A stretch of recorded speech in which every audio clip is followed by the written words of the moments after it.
All right. Good morning. Hello, everybody. My name is Grace Lohr, and I'm the MLA for Victoria Beacon Hill. I want to start by acknowledging with respect that we are gathered on the territory and the lands of the Lekwungen-speaking peoples of the Songhees and Esquimalt nations. I want to thank you very much for being here for what is a very exciting announcement, especially for the people of Victoria. Before I invite Minister Dix up to make the announcement, I'd like to introduce the rest of our speakers today. We have Janine Hunt here with us. She's the Interim Director for the Esquimalt Nation, Interim Health Director, for the Esquimalt Nation, and co-chair of the Victoria PCN Primary Care Network Steering Committee. We have Ron Matson, who's Board Vice Chair at Island Health, and Dr. Catherine McKean, co-chair of the Victoria Division of Family Practice and co-chair of the Victoria PCN Steering Committee. And of course, Adrian Dix, Minister of Health, who I will invite up right away here to share how we are transforming healthcare here in Victoria and in BC. Thank you. Mr. Dix.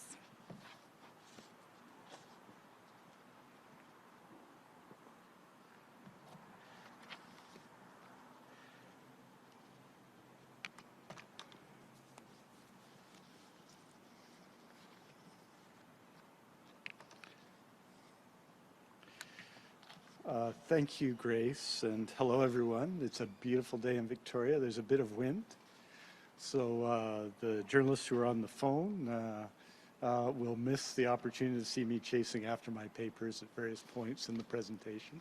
I want all the journalists to know that I'm planning to be under 45 minutes today, so it's going to be pithy today, unlike sometimes.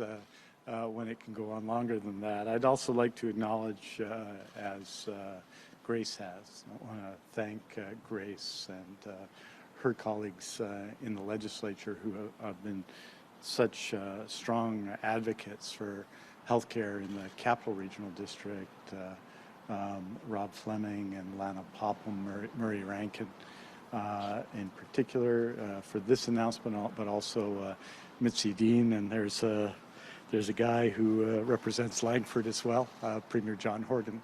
I want to thank them for their ongoing support of public health care and all of our efforts to address that. You see, the wind is picking up already. This is going to be a real interesting challenge.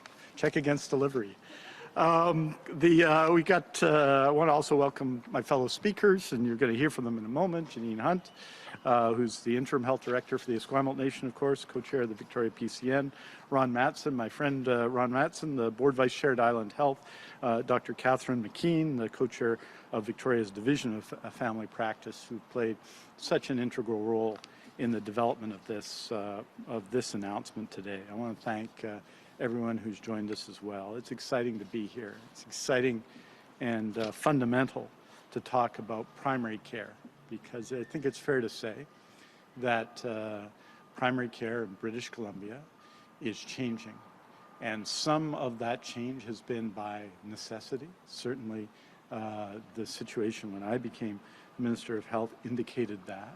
And some of that change is desirable as we try and build a public healthcare system in the 21st century that meets the needs of people. I think it involves, first of all, and it starts with the patients. We expect patients to be partners in healthcare, not just recipients of diagnosis and treatment. We need, in our communities, timely access to healthcare professionals, and we need continuity of care across the lifespan. And you see that in different communities. You can see it in the diversity of need.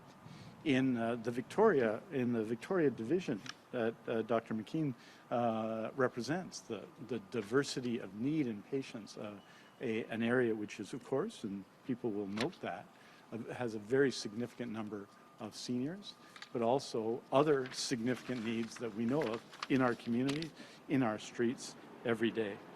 And I'd say as well that healthcare professionals have needs, doctors have needs. Many of our current physicians in general practice, this is true in Victoria and it's true everywhere in BC, are nearing retirement and finding that no one wants to take over their practice and the administrative burden that comes with it. In fact, the administrative burden at the end of a doctor's significant career where they've contributed so much to healthcare in the community can become increasingly burdensome as the idea of transformation looms. The vast majority of new physicians as well want to be able to focus on practicing medicine the way they were trained. They want to work in partnership with other doctors and health professionals who can help them, support them and their patients. And we've seen this difference, this transformation of a new generation of medical professionals who want to work with nurse practitioners and health sciences professionals and social workers and others in the community to provide better care. For patients, of course, it hits home for many of us when we're looking for a family doctor and couldn't find one. So we needed a new way forward, and we've been on this path for some time, since really I've become Minister of Health. And we've been on this path, not me alone, or not the Ministry of Health alone, or the health authorities alone, although they play a very significant role in it, but all of us, health professionals and communities and service organizations and the professions as well. And in particular, I want to underline the important role of organizations like the Nurses and Nurse Practitioners of BC and local divisions of family practice who have been at the center of this reform. So what have we done? We've established, up to now, 53 primary care networks. That's 429.27 new FTEs, or full-time equivalents, or full-time jobs.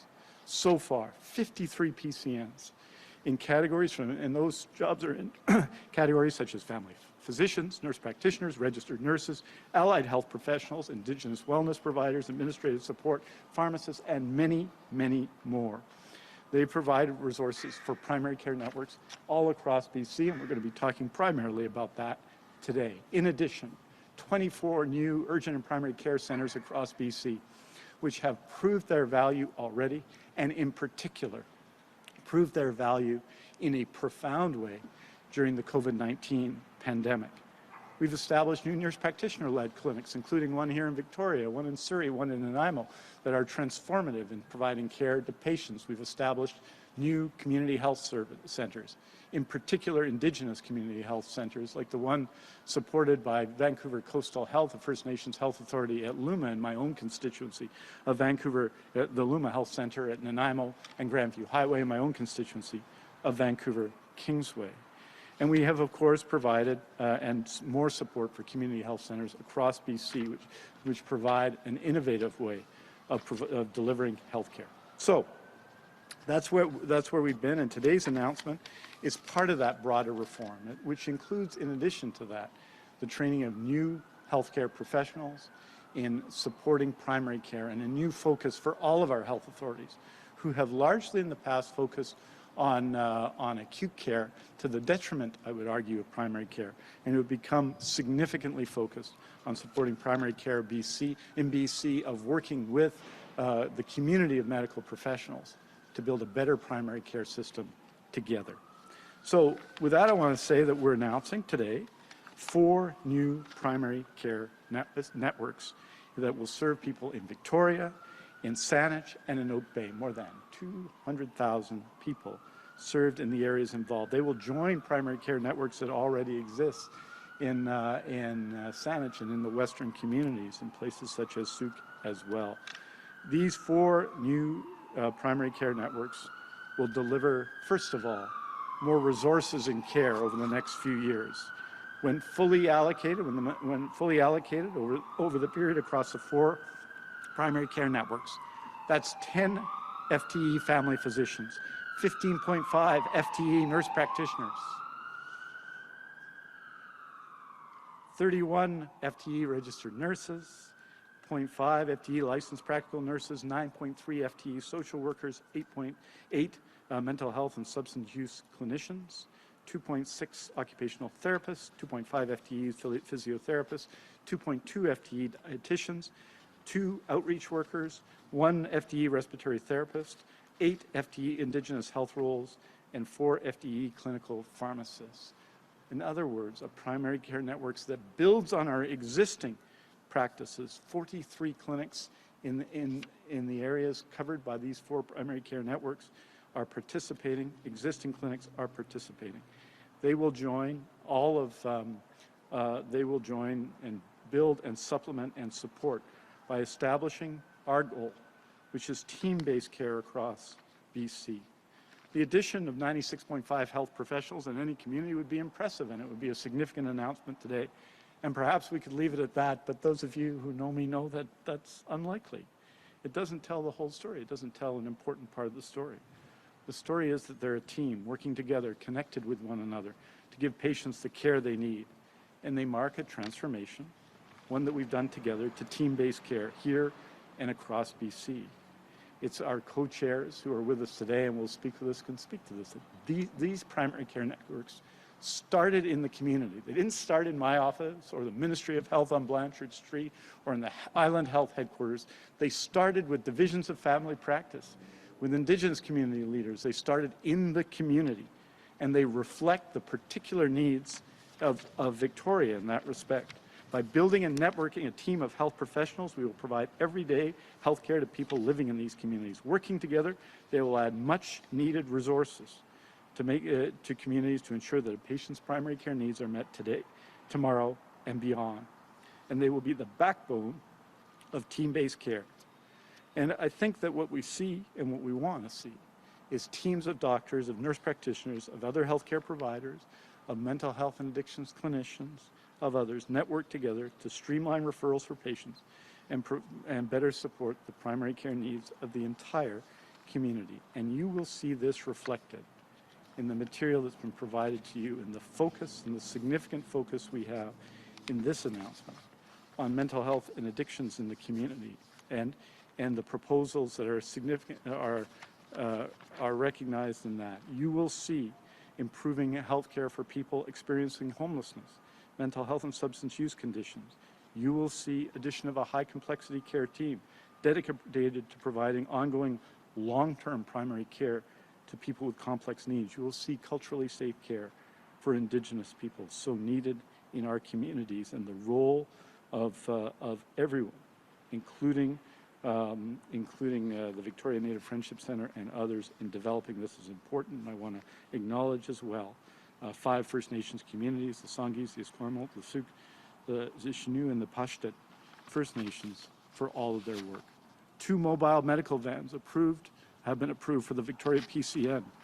They'll provide services, a CDER's mobile primary care outreach strategy, and a mobile van used for a low barrier primary care clinic, and part of our outreach to those who are homeless and others, which provide low barrier health services to people who are economically vulnerable, have complex medical needs, and who face multiple barriers to providing care. In short, this reflects the needs of the community that were established and put forward by the community. And I think that's a central part of what we're announcing today, of what we're doing, and what we're trying to do across BC. You've seen it in Victoria as part of our primary care networks with the establishment of urgent and primary care centres. You've seen it in the establishment of previous primary care networks. You've seen it in the support for community health centres. You've seen it in the new services, particularly in diagnostic care.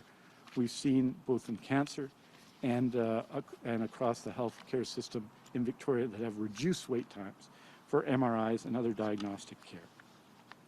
Finally, I want to announce the other part of it, because we're here at the site today, and to say that we're announcing, in addition, as part of this primary care network announcement, and the reason I've focused on the primary care networks is they are the most significant initiative. They are the anchoring initiatives, but UPCCs are very important.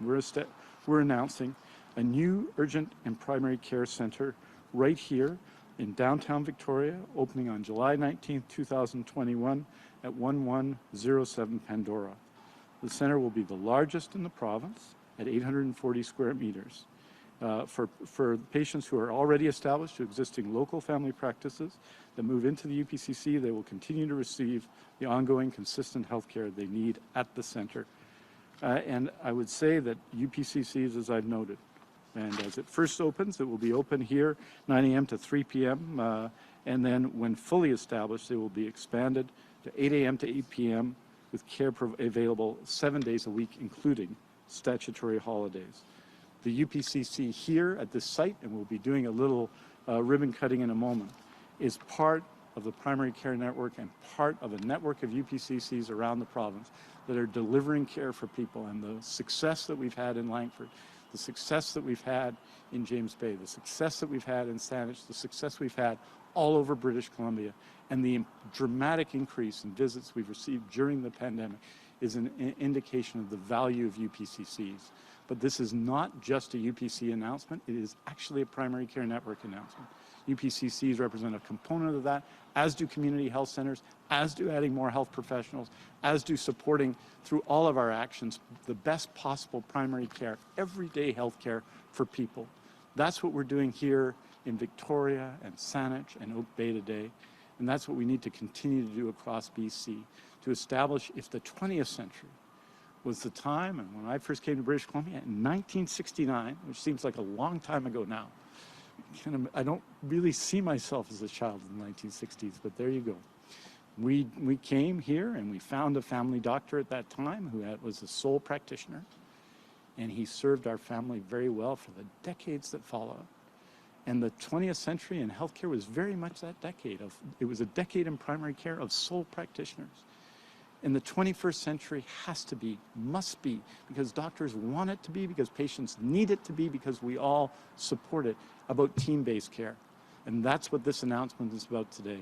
Primary care networks, a new urgent and primary care center, coming from the community, supported by the community, and reflecting all the uniqueness that is Victoria, from Indigenous people, to the needs of mental health and addictions, to a seniors population, to the needs of many people who just need primary care. Thank you very much for having me today, and I'm going to hand it back to Grace now to introduce our fellow speakers. Thank you.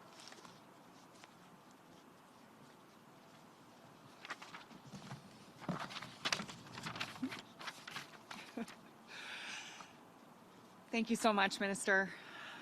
When it comes to healthcare, one of the main concerns I've heard from people in my community and across BC is not having access to consistent primary care.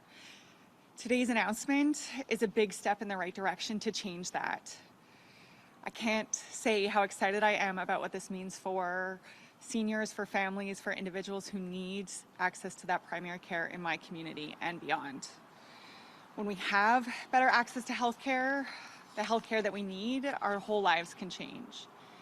Next, I'm thrilled to invite up Janine Hunt, Interim Health Director for the Esquimalt Nation and Co-Chair of the Victoria PCN Steering Committee, to speak. Thank you.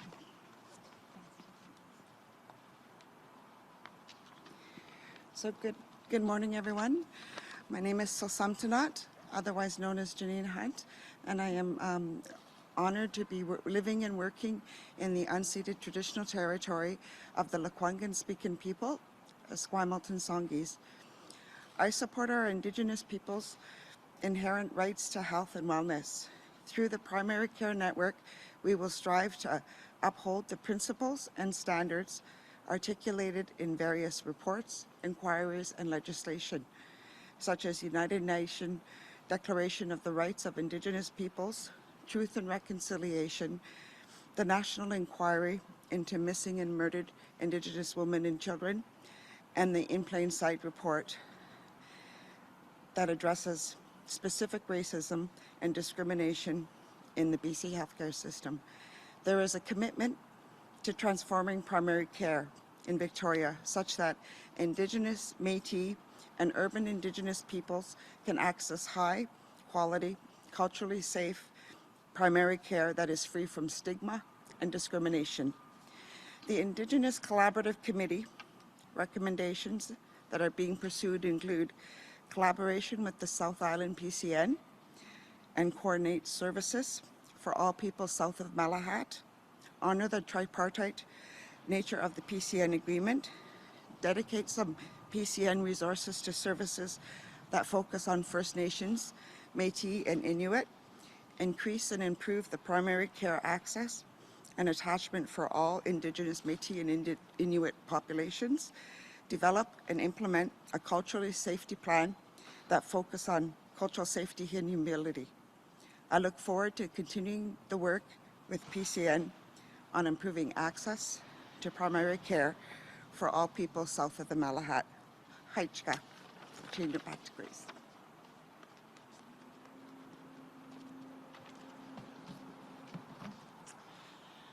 Thank you, Janine. without a doubt, part of transforming our healthcare system is building a new system that ensures culturally safe care for everyone. And thanks to this partnership with local First Nations, including the Esquimalt Nation, that's exactly what the new UPCC and PCNs will do in our community. Next, we have Ron Matson, Board Vice Chair at Island Health, who will share a few remarks. Thank you, Grace. I'm grateful to the Algonquin-speaking people of Esquimalt and Songhees, First Nations whose traditional territories we are gathered on today. I acknowledge the Métis, the Inuit, and other First Nations people who live in this region. Today is about celebration as we announce new services to support the health and care of people in this region. But it comes as a time of deep sorrow, resurfacing pain, anger, and resolve. As a health and care organization, it's critical that we ensure supports are available for residential school survivors, their families, and communities, while creating safe spaces for patients, families, and care providers. With today's announcement for primary care networks and the Downtown Urgent Primary Care Center, we also do so knowing that now and in the coming months, we recognize the need for supports and services for survivors and families of residential schools. These include the expansion of the Victorian Native Friendship Center and recruitment of Indigenous healthcare providers, including family physicians, nurse practitioners, and registered nurses. We know the coming days and months will be difficult. We thank the province, Minister Dix, Premier Horgan, for your ongoing commitment to truth, reconciliation, and for your support. The addition of primary care networks will connect individuals and families to healthcare resources within communities where they work, live, and play, supporting health and wellness throughout their life, from maternal care to birth, adolescence, adulthood, and into the senior years. The addition of the Downtown Urgent and Primary Care Centers will help reduce pressures on hospitals while improving access to health and care services, helping people navigate and connect to healthcare resources close to home. I'd like to thank the Ministry of Health, the Victoria Division of Family Practice, for their ongoing support for improving services, primary care services in our community. I'd also like to thank the Island Healthcare team that's worked tirelessly over the past 2 years, engaging Indigenous community partners, patient partners, and Victoria Family Practice, and key organizations that deliver primary care. Today marks an important step which will result in lasting change, and I thank you for inviting me today.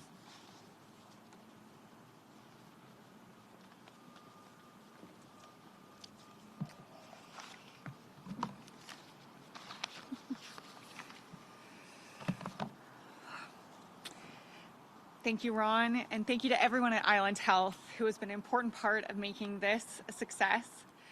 We now have Dr. Catherine McKean, who is co-chair of the Victoria Division of Family Practice and also the co-chair of the Victoria PCN Steering Committee.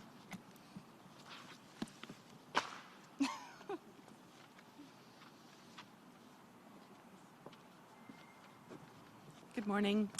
Thank you, Grace, and thank you, Minister Dix, for this opportunity. I would first like to acknowledge with great respect and appreciation that our office is located on the traditional, ancestral, and unceded territories of the Coast Salish Nations. And I'm privileged to be working on the lands of the Lekwungen and the Saanich peoples. The Victoria Division of Family Practice is really excited to see the primary care networks and the downtown Victoria UPCC become a reality. We have worked really closely with our partners to ensure that patient services within our network are improved in line with the priority needs in our community. Our vision is to build more capacity for stronger patient and provider relationships and attachment. We're really pleased that these new resources will support ongoing primary care and address a decades-long crisis.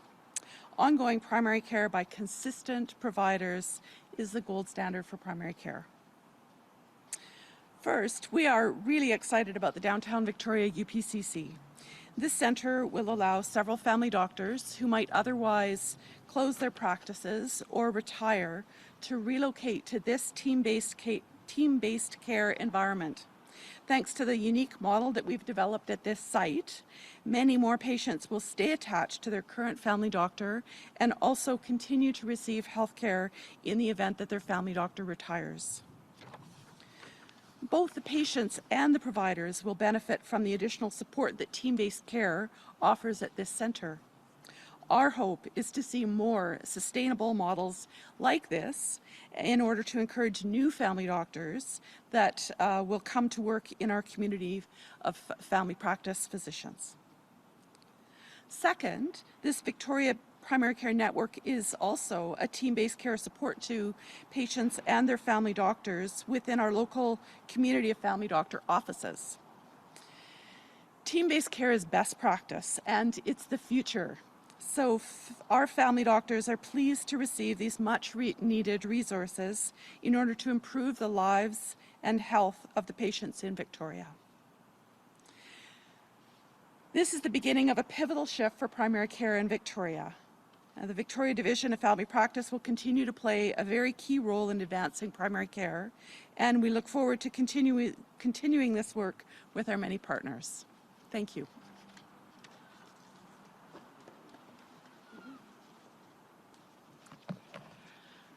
Thank you so much, Dr. McKean.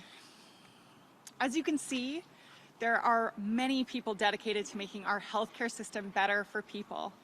I want to thank Minister Dix for all his work to improve healthcare services in Victoria and around our province, and to everyone who has helped move this project forward to ensure that the people in my community and beyond have access to primary health care.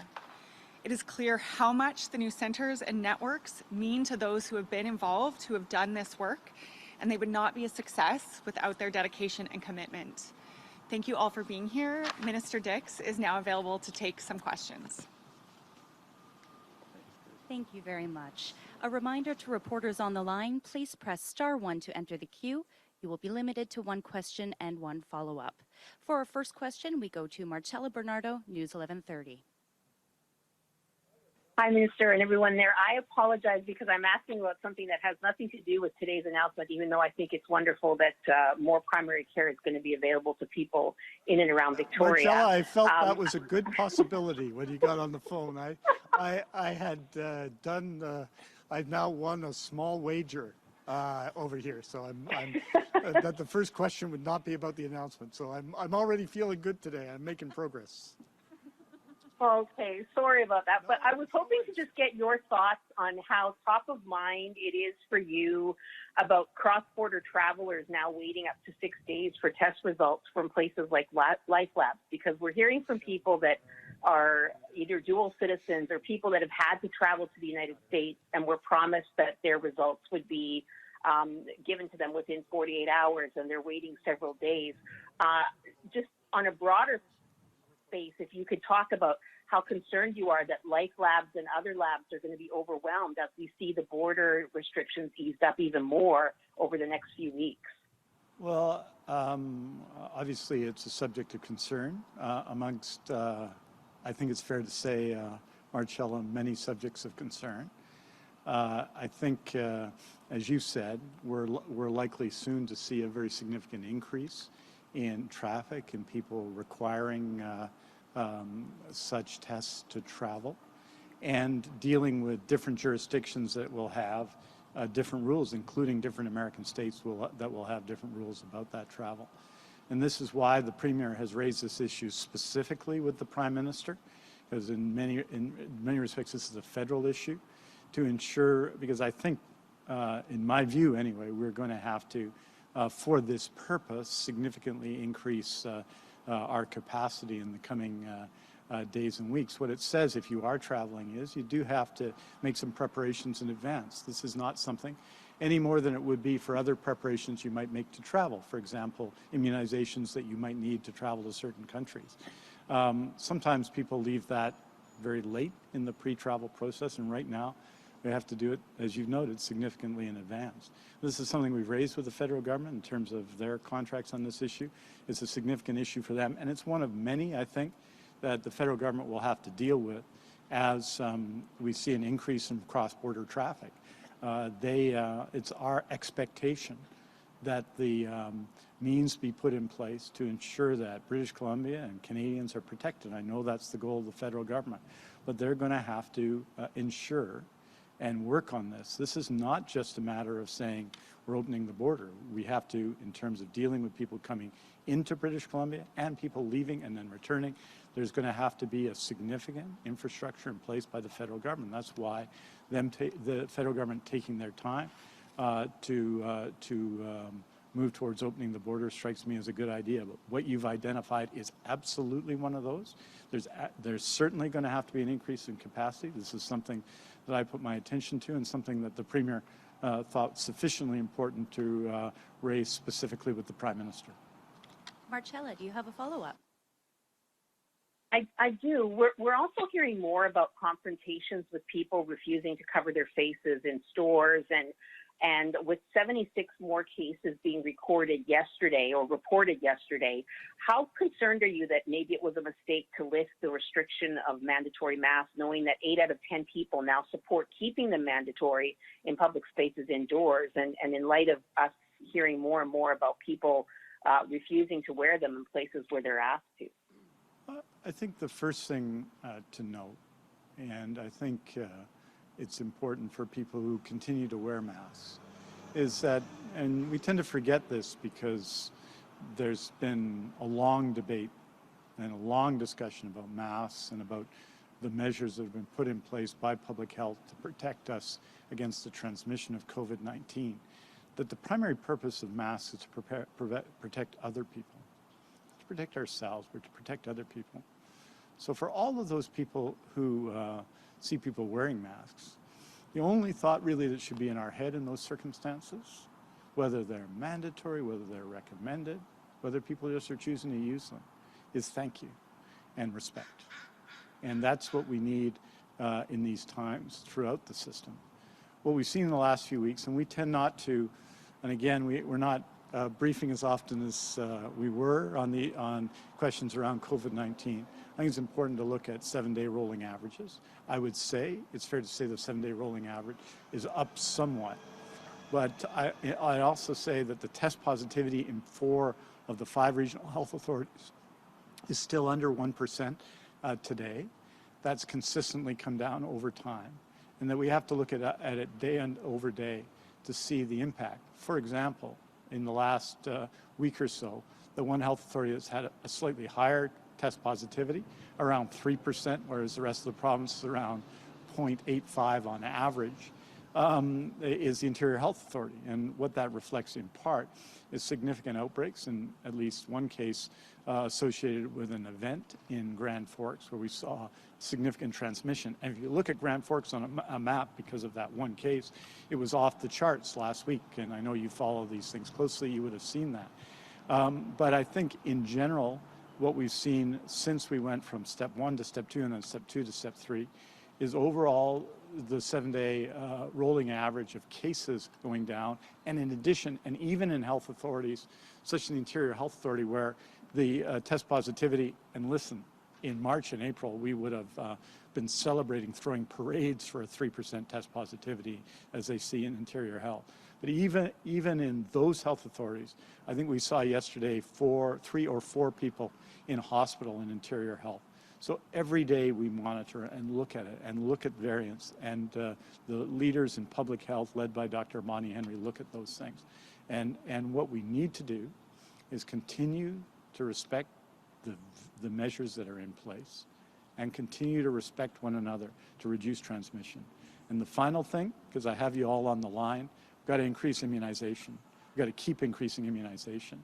I'm very positive about what's happened the last 3 weeks. If you look at the 3 weeks ending on Sundays, on the 3rd, the 10th, and the 17th, we saw in those weeks 49,000, 47,000, 37,000 first dose immunizations. In other words, continued progress, even though we don't already reached 80%, and we're continuing to see that. It's going to be slower because we're higher, but nonetheless significant. The last 2 weeks, 790,000 people. The weeks from July 3rd to July 17th, we're in July, right? July 3rd to July 17th, 790,000 second doses of a COVID-19 vaccine, such that right now, about today, 55% of all those eligible over 12 will receive their second dose. A further 25% will receive their first dose and are awaiting their second dose.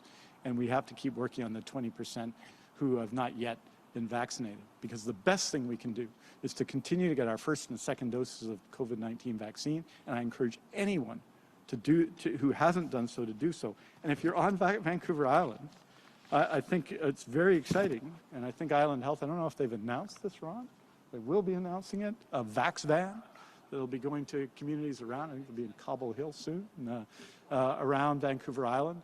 You see mobile clinics in Interior Health and Fraser Health as we continue to drive up vaccination rates. But we got to raise those up. And so that's I think that answer was longer than my presentation, so I think we'll move on to the next question. And we'll go to another question from the phone lines before we come back to a question here at the event. We'll go to Mary Griffin, Check News. Oh, hi. Thanks very much for taking my call. I wanted to ask you, Minister, if these new primary care networks are meant to replace existing clinics. And I ask that because I've been speaking with doctors and staff from a number of clinics today who say that they have written you and the ministry going back to last year, literally begging for help, such as hiring a nurse to work to help fund a nurse, for example, at the Gordon Head Treatment Center, because they're so desperate. And as a result, they're closing down their clinic in August, and we also learned of other clinics in the same area that this new announcement is servicing that is looking to close as well too, because they're so overworked. And they say they are leaving thousands of people in the lurch who are not going to be covered once these clinics close down. That's exactly right. There are two things happening. One, there's increasing demand. In Island Health, we have both an increase in vulnerable populations, those with ongoing chronic diseases, and in general an increase in our elderly population, which by definition has more demand within it for healthcare. And that reflects the population of healthcare providers as well, which is also getting older and aging, and that's a significant issue here in Victoria. And we've have extraordinary doctors with large patient roles in our existing system who've been providing care for a long time. And so when one of those doctors chooses to retire, we need to respond to that. That can be thousands of patients suddenly in search of a family practice doctor. And that's why we're pursuing this model of primary care networks. We already have in communities such as Souk, as you know, in the western communities, as you know, in parts of Saanich, as you know, in Sydney, as you know, and now here with these 4 primary care networks in Victoria. This is an addition in support of those offices, and it's why dozens of existing clinics are taking part in this initiative. It's exactly what you say, to bring team-based care to primary care in this community. 96.5 incremental FTEs over the next few years added to the system to support primary care here. And so this is exactly a response. As you know, in 2013, a program called GP for Me was started, and it wasn't without its successes, but it was abandoned in 2016. And the issue of primary care has been one that was a significant one facing me when I became Minister of Health. And so how have we responded? Primary care networks. You see this extraordinary announcement today that came from the very doctors you're talking about, the Division of Family Practice, and Indigenous partners and others. In other communities, the same thing. And UPCCs and community health centers who should receive support and expanded their operations, like Island Sexual Health and others. And of course, support for more professionals and team-based care, such as reflected in our nurse practitioner-led clinic. So exactly, the situation is not a stable situation. We have both the new demands and the challenges of providing care in a community where more care is required and when there's pressure on existing practitioners. So we got to do both. And so when people say, well, we've been asking for something, well, this very significant announcement today, in addition to a new urgent and primary care system, this primary care network announcement, building on the other primary care networks in the Capital Regional District, this is what team-based care looks like in the 21st century, and what will make it effective is that it wasn't just my idea, didn't come from the sky or come from the government, it came from the community, and in particular the community of medical practitioners, and I'm very proud of that. You have a follow-up. I did. I didn't hear an answer to the question, is that they have been writing since April 2020, asking for help, asking for the ministry, for example, to fund a nurse in a practice that perhaps would remain open after the end of the summer. And it's from GPs hearing the same thing, that they're looking at closing down practices because they hadn't heard from the ministry before this. And now, for example, the ministry is opening up a new network. Meanwhile, offices are closing. So I'm just wondering why the gap in communication over that length of time. Well, I would say with respect. I mean, I respect people who provide care in the community, and so I'm there with them and supportive of them. But this process, the creation of a primary care network, starts from the community. So this process was led by the Division of Family Practice, which represents family practice doctors in this area, in the 4 primary care networks we're talking about. It was led by Indigenous community leaders. It was led by other groups in the community. They made the proposal, met with us, proposal was approved, and today we're making a significant announcement, as we have in other communities. We did the same thing in Souk, you'll remember. There was an office that was limited in its size in providing the necessary care to people in Souk. Well, that was a different option. What we proposed here at this UPCC is different than another UPCCs because it came from the community and will provide access to a number of doctors who otherwise would have closed down their practices. So you ask if we've heard, we've been in discussion with the Division of Family Practice, with the doctors, representative of doctors in the community themselves, but not just doctors, others, nurse practitioners and others, to see this happen. And this is how you make progress. You actually respond to very significant needs, both of many people who are without a family practice doctor, many people who risk losing a family practice doctor because of retirement, many people who don't have adequate care on weekends and in the evenings, who are supported by urgent and primary care centers and other community initiatives such as community health centers, and there's going to be more of those coming. So the short answer is absolutely. The idea that they haven't heard from us, we've been working on this project now for the last couple of years with the division here. And today's announcement shows how much we've listened to the very doctors you're talking about and others in the community. For the next question, we come back to the event. It's with Kate Hutchinson, CFAX. Thank you. Hi. You're here. I know. Oh boy. First time in person. This is exciting. Can you address confusion around pharmacists refilling prescriptions? We're hearing from a few people, for chronic illness, I should add, we're hearing from a couple people who can't get in to see a doctor to get their prescription refilled. Right. And some pharmacists aren't doing emergency prescriptions to cover them until they're able to get that prescription from their doctor. Sorry, I didn't quite hear the question. You have Some pharmacists aren't giving out the emergency chronic prescriptions to cover a patient until they're able to see their doctor. Yeah, I think these are issues, practical issues. I'll give you an example. I have type 1 diabetes, so I'm one of those people, right?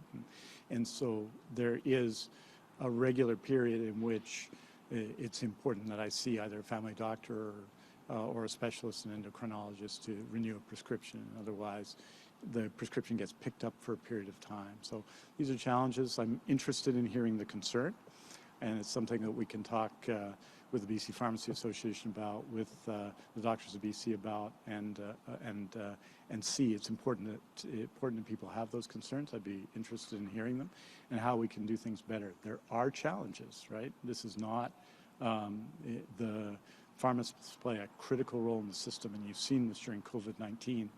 290,000 AstraZeneca doses later from community pharmacy and 1.1 million flu shots and so on.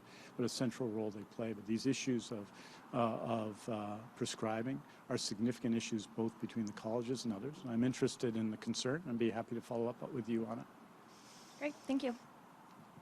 Thank you very much. We now go back to the phone lines and we take a question from Michelle Brunoro, CTV. Hi, Michelle. Hi there. Thank you for taking my question. It is about long-term care, specifically a facility in Cranbrook. I've been talking to residents and to staff there. They tell me that the facility is so severely understaffed that at one point they had one LPN on shift for 51 residents. So that's about half of what it should be. I'm told they only have about half the care aides normally working at times, that residents aren't getting their pain meds on time. They're not getting bathed in some cases for up to 2 weeks. Sometimes residents calling out for help, no one able to help them because there's just not enough staff. So they put in complaints to Interior Health, I'm told, but there's been no change. I guess my question to you is just, is this acceptable, and is this something that you will personally look into? I personally look into all of these issues. I know Interior Health is as well. Long-term care, as you know, Michelle, when I became Minister of Health, almost 90% of care homes didn't meet staffing standards on a regular day, not during a pandemic, not during the challenges we've seen, but on a regular day. 90%, 9 out of every 10. And that was true virtually of all of our contracted sector at that time. And so that's why we significantly increased funding for staffing. We've done that consistently throughout the pandemic as well. And we have to appreciate the challenges that the pandemic has placed on our healthcare providers, on our care aides and their LPNs. So, of course, that situation in Cranbrook, which reflects, I'm sure, other situations across the province with their challenges, is a significant one. It's why we got to continue to do the work that we've been doing now. The situation that we came into in terms of long-term care was clearly insufficient, 90% not meeting standard.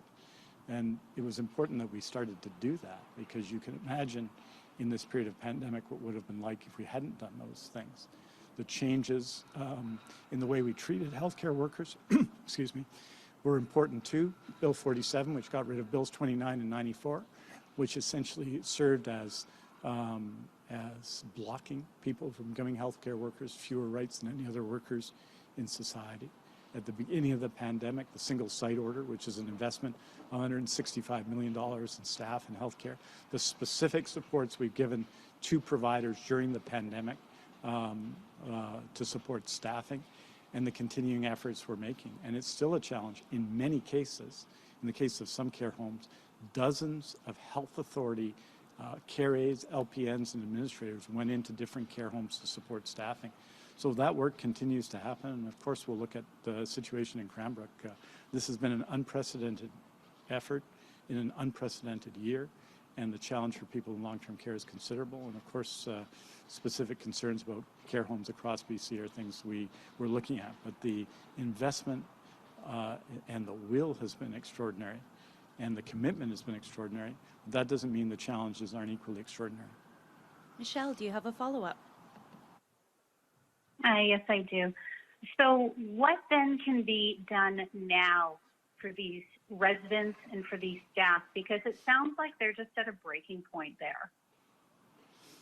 Well, what we've done in other cases is to provide supports for staff. It's very challenging right now across the healthcare system, because we are seeing very significant increases in demand in emergency rooms and primary care and others. And so we're seeing a lot of demand right now, and that's true in long-term care as well. But I'll take a look at the situation and see what can be done to support the care home in question. As you would expect, the very significant investment we've made, really unprecedented in the history of the province to support long-term care and staffing in long-term care. Still presents the challenge of hiring and getting people in different locations around the province. And so a lot of care homes, especially in Interior Health, are facing significant challenges right now. I know Interior Health is on it and is looking to support them. So I think that the short answer is that where possible, we look to provide more supports and more staff, and that this is also a period of extraordinary demand. And that's why we've made the investments we have and the changes we have to support people who work in long-term care, to make sure they're protected, to make people are protected against COVID-19, and to increase staffing everywhere, from Cranbrook to everywhere else. For the next question, we go to Melinda Trochu, Radio-Canada. Bonjour. Bonjour. Any answer in French would be appreciated, Minister Dix. So the province reported 76 cases yesterday. And according to the data released last Friday, a third of the positive cases in BC are now because of the Delta variant. Do you know if the recent increase in cases is directly linked to the Delta variant? Do you know the percentage of unvaccinated people among the new cases? In June, people completely unvaccinated made up 76% of the cases. What's the situation in July? On parle premièrement de la Régie de santé à l'intérieur de la province, Interior Health Authority, qui a eu le plus grand nombre de cas depuis les dernières 2 semaines. Je veux dire que surtout là, on voit de plus en plus de cas qui sont liés au Delta variant à l'intérieur de la province. Force est de reconnaître que c'est seulement un peu partout dans la province, c'est moins d'1% des tests qui sont déclarés positifs. Donc c'est bas en comparaison avec presque toute autre période de la pandémie. Donc ça c'est important de reconnaître. Donc il faut continuer à travailler là-dessus et de se faire vacciner. Je pense que j'ai vu hier, Interior Health a dit que c'était 96% des cas depuis quelques semaines qui sont parmi des gens qui ne sont pas vaccinés. Et donc, le message est clair, à mon sens. Il faut être vacciné. Il faut faire tout ce qu'il faut faire pour augmenter le niveau de gens qui sont vaccinés, surtout à l'intérieur de la province, mais un peu partout dans la province. Ici, sur l'île de Vancouver, c'est 82%. Dans la région de santé Vancouver Coastal, c'est 86% vaccinés. Et d'augmenter ce niveau va présenter la plus grande protection contre le COVID-19. Finalement, il ne faut pas prendre trop de conclusions sur une journée. On regarde le moyen pendant 7 jours et je pense que ça, c'est la meilleure méthode pour considérer ces questions. Et on regarde tous les jours les chiffres, les faits et finalement, je dirais à l'intérieur de la province, où on a 3% des tests positifs, où on a plus de cas maintenant que des autres régies de santé. En termes numériques, et bien entendu, parce que Fraser Health est beaucoup plus grand, plus que 2 fois plus grand que Interior Health, c'est beaucoup plus que ça, qu'il y a 4 personnes hospitalisées à l'intérieur de la province. Donc, on continue à le suivre, c'est important. Cette question du Delta variant, c'est une question importante, mais je voudrais souligner finalement que presque tous les cas de COVID-19 maintenant sont des cas de variants, n'est-ce pas? Presque tous les cas. Donc, quand on parle de COVID-19, c'est les variants, que ce soit le variant alpha ou gamma ou delta. Melinda, do you have a follow-up? Yes. Est-ce que vous envisagez de publier les rapports sur les variants justement plus qu'une seule fois par semaine Et est-ce que vous envisagez d'updater les campagnes de sensibilisation, notamment sur les symptômes liés au Delta qui sont un peu différents de la première souche? Je pense que les symptômes sont plus ou moins le même, n'est-ce pas? Si on est malade, il faut être testé. Et c'est simple, n'est-ce pas? Donc, c'est important de continuer de faire cela pour réduire la transmission de COVID-19 et d'augmenter le niveau de vaccination un peu partout dans la province. Ce sont des choses importantes. Les variants, ça c'est une question importante, mais il faut reconnaître le fait que 90% des cas sont des variants maintenant. Les variants sont COVID-19 dans la province et cela continue à être le cas. For our final question, we come back to the room. Kirk Duncan, CTV. Thank you, sir. Hey, live in concert. There you go. I like it. I like it. You spoke of resource challenges in other areas. Locally, some of our clinics here are having the same personnel resource challenges, which is, so they're operating at not capacity.